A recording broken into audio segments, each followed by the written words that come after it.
Les Fées de Charles Perrault. Il était une fois une veuve qui avait 2 filles. L'aînée lui ressemblait si fort et de mœurs et de visage que qui la voyait, voyait la mère. Ils étaient toutes deux si désagréables et si orgueilleuses qu'on ne pouvait vivre avec elles. La cadette, qui était le vrai portrait de son père pour la douceur et pour l'honnêteté, était avec cela une des plus belles filles qu'on eût su voir. Comme on aime naturellement son semblable, cette mère était folle de sa fille aînée et en même temps avait une aversion effroyable pour la cadette. Elle la faisait manger à la cuisine et travailler sans cesse. Il fallait entre autres choses que cette pauvre enfant allait 2 fois le jour puiser de l'eau à une grande demi-lieue du logis et qu'elle en rapporta plein une grande cruche.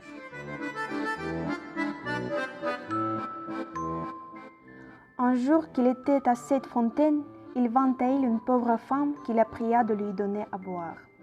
« Oui, dame, ma bonne-mère, dit cette belle fille, et rançant aussitôt sa cruche, il puisa de l'eau au plus bel endroit de la fontaine et la lui présenta se tenant toujours la cruche afin qu'elle bût plus aisément.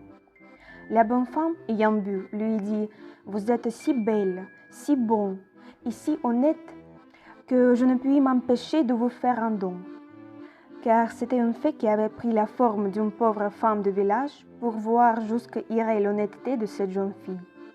Je vous donne pour don, poursuivit la fée, qu'à chaque parole que vous direz, il vous sortira de la bouche ou une fleur ou une pierre précieuse. Lorsque cette belle fille arriva au logis, sa mère la gronda de revenir si tard de la fontaine.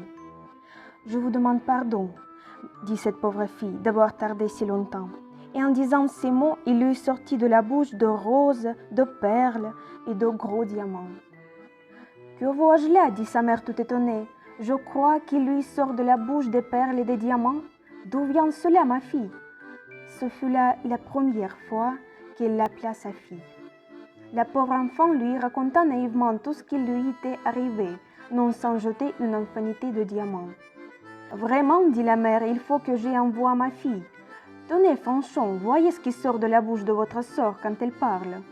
Ne seriez-vous pas bien aise d'avoir le même don?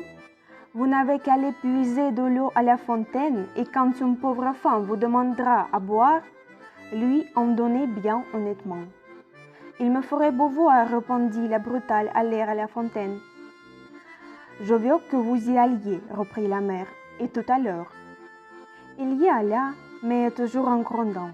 Elle prit le plus beau flacon d'argent qui fut dans le logis. Il ne fut pas plus tôt arrivé à la fontaine qu'elle vit sortir du bois une dame magnifiquement vêtue, qui vint lui demander à boire. C'était la même fée qui avait apparu à sa sœur, mais qui avait pris l'air et les habits d'une princesse pour voir jusqu'où irait la malhonnêteté de cette fille. « Est-ce que je suis ici venue, lui dit cette brutale orgueilleuse, pour vous donner à boire ? Justement, j'ai apporté un flacon d'argent tout exprès pour donner à boire à madame. J'en suis d'avis, buvez à même, si vous voulez. »« Vous n'êtes guère honnête, reprit la fée, sans se mettre en colère. Eh bien, puisque vous êtes si peu obligeante, je vous donne pour don qu'à chaque parole que vous direz, il vous sortira de la bouche ou un serpent ou un crapaud. »